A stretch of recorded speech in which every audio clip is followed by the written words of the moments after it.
सुमित्रा जी अपने बहू बेटे गौरव और सुधा के साथ रहती थीं। सुधा बहुत सीधी थी, लेकिन उसकी सास बहुत तेज थी। एक दिन सुधा बाजार से घर आती है। बहू, मैंने तुझसे कितनी बार बोला है कि बाजार जाया करे तो मुझसे पूछ कर जाया कर। आजकल तू अपनी मनमानी करने लगी है। माँ जी, आप सो रही थी और घर में राशन खत्म हो गया था, इसीलिए मैं चली गई थी। मुझे अपने लिए बादाम मंगाने थे, बहुत कमजोरी हो रही है। माँ जी, मैं कल ला दूंगी। ठीक है, चल अब जाकर खाना बना ले, गौरव के आने का टाइम हो रहा है। कुछ देर में गौरव घर आ जाता है। माँ, मैं 2 दिन के लिए जम्मू जा रहा हूँ। बेटा, ये ऑफिस वाले हमेशा तुझे ही बाहर भेजते रहते हैं। ऑफिस में बाकी सब मर गए हैं क्या? माँ, ऐसा क्यों बोल रही हो? इसी चक्कर में मेरा प्रमोशन हो रहा है। तब ठीक है, एक काम कर, मेरे लिए वहाँ से अखरोट ले आना। आजकल बहुत कमजोरी हो रही है। ठीक है माँ, मैं ले आऊंगा। अगले दिन गौरव जम्मू चला जाता है। बहू, जरा गौरव के ऑफिस में फोन लगा। 2 दिन की बोल के गया था, आज 4 दिन हो गए, कहाँ रह गया? सुधा ऑफिस में गौरव के मालिक से फोन पर बात करती है। बात करते करते सुधा रोने लगती है। ये देखकर सुमित्रा जी चिल्लाती हैं। बहू, तू रो क्यों रही है? क्या बताया गौरव के मालिक ने? माँ जी, वे कह रहे हैं कि जिस होटल में ये रुके थे उस पर आतंकवादियों ने हमला कर दिया और इनका कुछ पता नहीं चल पा रहा है। ये सुनकर सुमित्रा जी भी रोने लगती हैं। मैंने तो पहले ही मना किया था कि मत जा, अब ना जाने मेरा बेटा किस हाल में होगा। 2 दिन बाद पता चलता है कि उस हमले में कई लोग मर गए थे, जिसमें गौरव भी था। सुमित्रा जी और सुधा पर दुखों का पहाड़ टूट पड़ता है। इसी तरह कुछ दिन बीत जाते हैं। घर में रखे पैसे धीरे धीरे खत्म होने लगते हैं। बहू, अब तो कोई काम करना पड़ेगा, नहीं तो हम भूखे मर जाएंगे। माँ जी, मैं कल गई थी काम ढूंढने, लेकिन किसी ने मुझे काम नहीं दिया। आज मैं फिर कोशिश करके देखती हूँ। सुधा एक दुकान पर जाती है। भैया, मुझे कुछ काम मिल सकता है क्या? यहाँ कोई काम नहीं है, चलो यहाँ से। सुबह सुबह काम मांगने आ जाते हैं। सुधा कई जगह से निराश होकर घर आ जाती है। क्यों री, काम मिला या नहीं? नहीं माँ जी, अभी नहीं मिला। फिर सारा दिन कहाँ घूमती रही? मैं पूरे दिन से भूखी बैठी हूँ। माँ जी, सारा दिन काम ढूंढ रही थी, आप चिंता न करें, मैं अभी खाना बना देती हूँ। अगले दिन सुधा काम की तलाश में चल देती है। रास्ते में वो एक सड़क के किनारे बैठकर थोड़ा आराम कर रही थी। बेटी, तू यहाँ क्यों बैठी है? आवाज सुनकर वो देखती है एक बूढ़ी माई उसके पास खड़ी थी। माँ जी, मैं काम ढूंढ रही हूँ, क्या आप मेरी मदद कर सकती हैं? मैं गरीब क्या मदद करूँगी, मैं तो मिट्टी के दिए बनाती हूँ।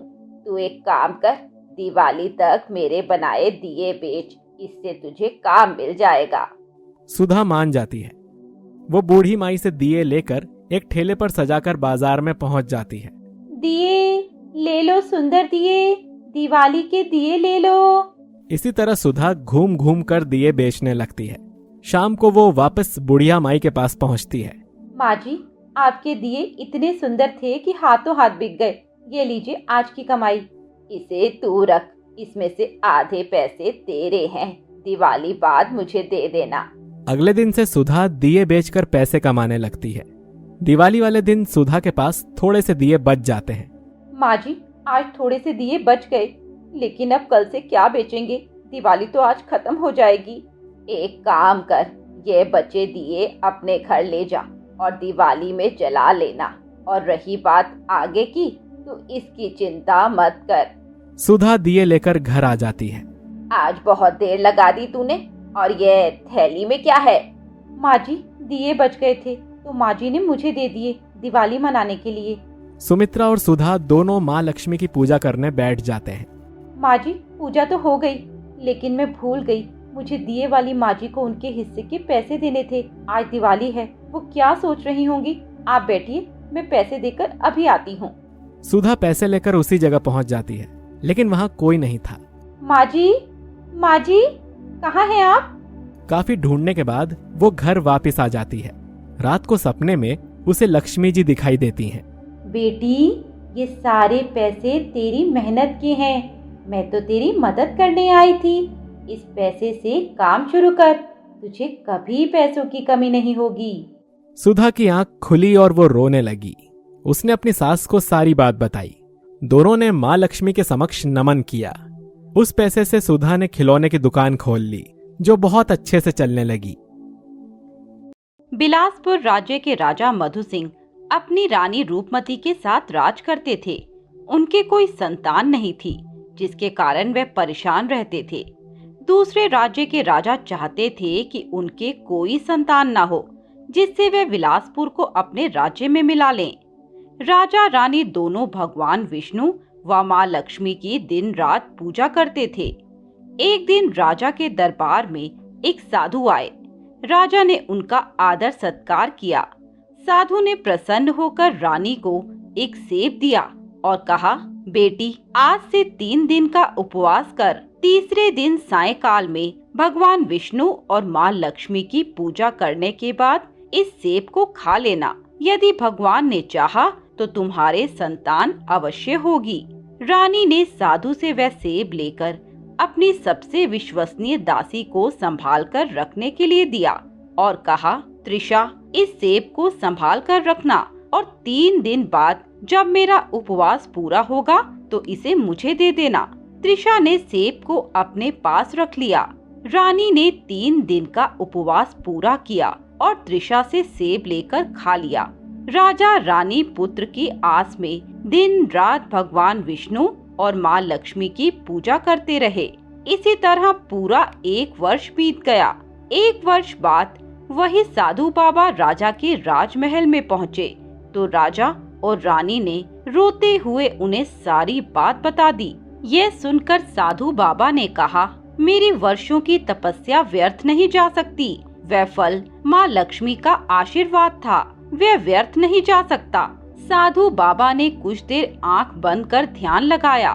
उन्होंने जब आंख खोली तो कहा, बेटी, उस फल के खाने से साक्षात माँ लक्ष्मी रूपी एक दिव्य कन्या का जन्म हो चुका है, किंतु वह इस महल में नहीं है।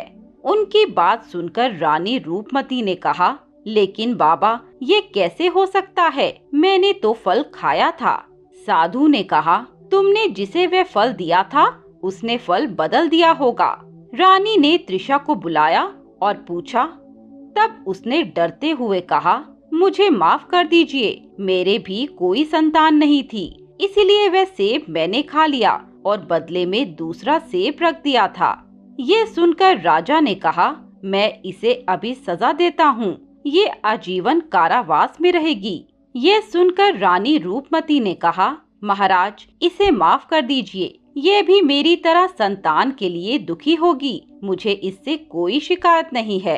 ये सुनकर त्रिशा रोने लगी। उसने कहा, महारानी, मुझे माफ कर दीजिए।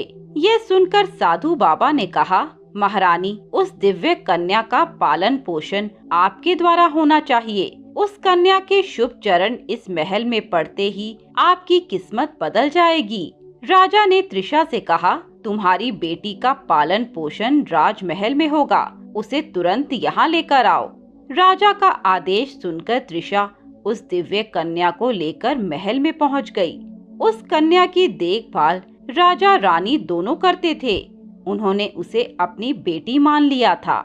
इसी तरह 5 वर्ष बीत गए। उन्होंने उस कन्या का नाम सुमन रखा।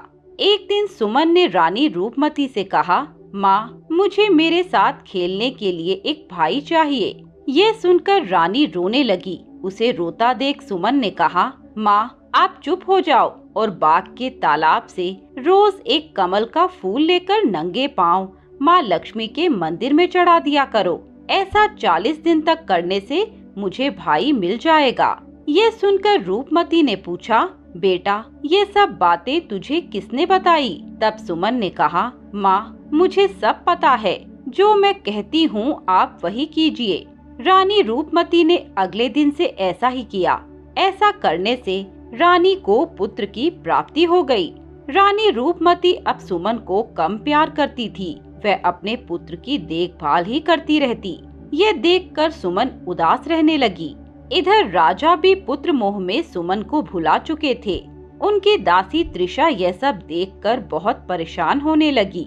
एक दिन उसने रानी से कहा, महारानी, अब तो आपको पुत्र रत्न की प्राप्ति हो गई है, यदि आप चाहें तो मैं सुमन को अपने घर ले जाऊं। राजा और रानी ने सुमन को दासी त्रिशा को सौंप दिया। सुमन उदास मन से त्रिशा के घर आ गई। उसके आने से त्रिशा बहुत खुश हुई। इधर सुमन के जाने के बाद राजमहल के सारे फूल मुरझा गए। राजकोष खाली होने लगा। इसी बीच राजा बहुत बीमार हो गया। रानी रूपमती का रो रो कर बुरा हाल था। रानी रूपमती रात को सो रही थी, तभी उन्हें सपने में सुमन दिखाई दी, जो रो रही थी और महल से जा रही थी। कुछ देर बाद सपने में उन्हें माँ लक्ष्मी जाती हुई दिखाई दी। रानी समझ गई कि सुमन को महल से निकालकर उसने माँ लक्ष्मी का अनादर कर दिया। रानी उसी समय त्रिशा के घर पहुंची और सुमन से माफी मांगी। वह सुमन और त्रिशा को साथ लेकर महल में आई। अगले दिन सुमन को साथ लेकर लक्ष्मी जी के मंदिर में जाके माँ के चरणों में बैठकर माफी मांगी। इसके बाद महल में पहले की तरह फूल खिलने लगे, राजकोष भर गया और राजा भी स्वस्थ हो गए। जय माँ लक्ष्मी। इसी तरह अपने भक्तों पर कृपा बनाए रखना। मित्रों, आपको ये कहानी कैसी लगी हमें कमेंट बॉक्स में बताएं। साथ ही ऐसी नई नई कहानियों के लिए हमारे चैनल कथा अमृत को सब्सक्राइब करें।